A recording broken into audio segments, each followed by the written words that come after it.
Amigos telespectadores da Rede Vida de Televisão e do programa Páginas Difíceis da Bíblia. Nós ontem celebramos finados e hoje, dia 3, o nosso programa, como de costume, vai ao ar. Eu desejo que todos tenham uma boa compreensão da Sagrada Escritura e mais, a ciência, e este curso aqui, chamemos-lo assim, é científico, está a serviço da fé.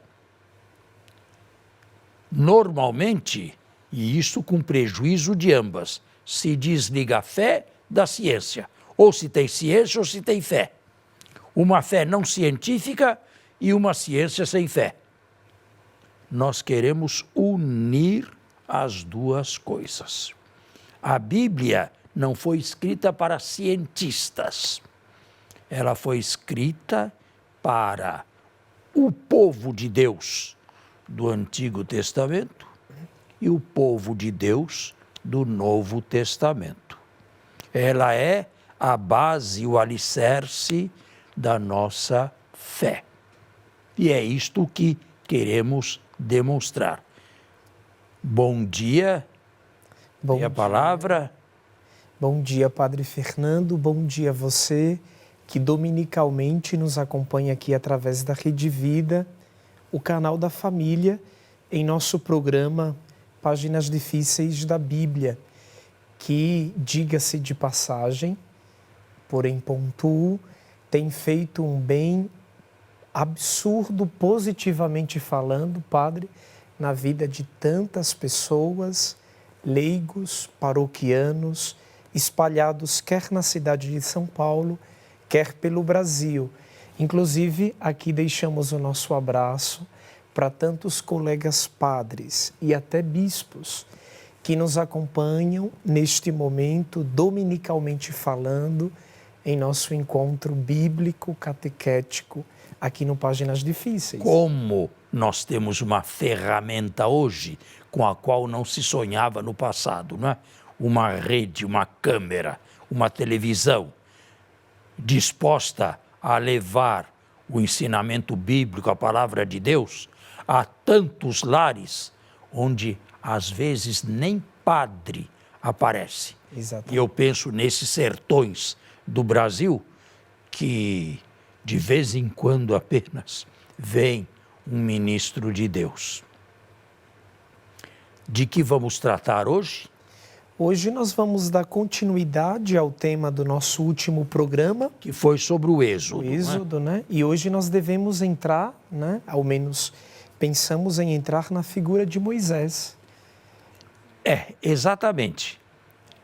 São duas coisas que vão juntas, Moisés e o Êxodo.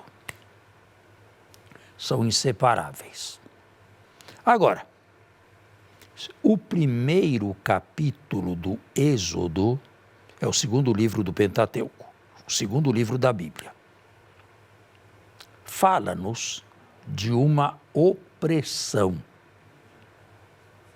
dos egípcios contra israelitas no Egito, mais especificamente na terra de Goshen.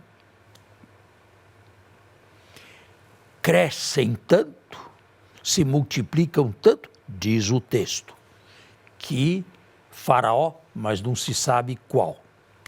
Nós tivemos 26 dinastias no Egito, conhecidas. Não é dito o nome do faraó.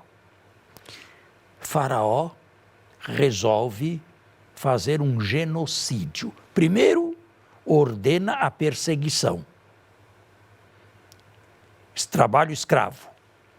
E depois, o genocídio, interessante, quase não inteligível do ponto de vista simplesmente do bom senso. Manda matar as crianças do sexo masculino. Por que faz isso? Com que finalidade faz isso?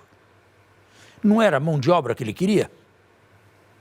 Não era mão de obra barata? O homem não tem mais força do que a mulher para trabalhos pesados? E por que manda matar os homens e ficar com as mulheres? Não tem lógica esta ordem aqui. Não tem lógica nenhuma. Mas o texto como tal quer preparar o leitor para o nascimento e a educação miraculosa de Moisés. E, de fato, no segundo capítulo, nós lemos o surgimento de Moisés. Que dizer disto? É melhor que você me faça as perguntas. Nesse primeiro momento, padre, há uma ponte bem interessante no sentido literário. Essa mesma ordem dada na época do nascimento de Moisés sobre um genocídio, aqui entra talvez só para ir familiarizando o nosso telespectador.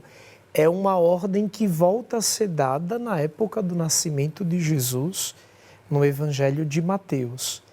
Teria o autor do Evangelho de Mateus copiado e colado esta máxima? Copiado e colado não, mas literária, criado uma semelhança, uma analogia, sim.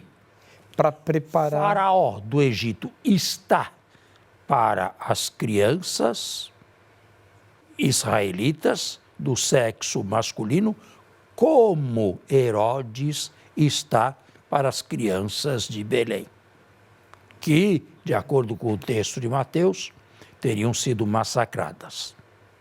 Então, semelhança. Sim. Então, esse texto inicial do primeiro capítulo do Gênesis, para além de uma pequena circunstância ali de momento, ele quer preparar o nascimento do menino, que Sem será dúvida um herói. Um herói. Sem dúvida alguma. Agora, como entender estas coisas? No passado. E às vezes também, não só no passado. O nascimento de pessoas extraordinárias que no futuro, durante a vida, se transformariam em heróis ou heroínas, vem descrito de maneira fantástica, de maneira fabulosa. Não quero dizer com isto que o capítulo 2, o nascimento de Moisés, seja histórico. Não dá para aceitar isto como histórico. Agora, claro, se Moisés existiu, um nascimento ele deveria ter tido. Só que esta maneira é bem conhecida do Oriente Médio e na Bíblia de narrar a infância de pessoas extraordinárias ou de vida extraordinárias para mostrar a providência de Deus já no início desta pessoa ou desta criatura. Bem, nós podemos dizer que Deus tem um pensamento único, um desígnio único para com cada um de nós. Ainda que não sejamos, neste mundo aqui, pessoas heróis ou heroínas, ainda que sejamos pessoas mais ou menos banais, nós temos um desígnio único de Deus, de toda a eternidade, sobre as nossas pessoas. Agora, Moisés, como se seria transformado num grande condutor e quase que fundador de uma religião, da religião yavista, é condecorado desta maneira com o seu nascimento. O como está aqui o capítulo 2 é legendário, mas por detrás da lenda está a mensagem. Deus está por detrás de pessoas que de uma maneira ou de outra seriam famosas. Há algumas semanas atrás, nós não assistimos à canonização de Irmã Dulce, brasileira, baiana. esta mulher foi uma heroína na vida. Poderia ter o nascimento descrito de maneira extraordinária para que se pudesse já antever o seu futuro brilhante? Poderia. É uma maneira de mostrar que Deus já está presente desde o primeiro momento. Certo? Agora temos que fazer um intervalo e voltamos.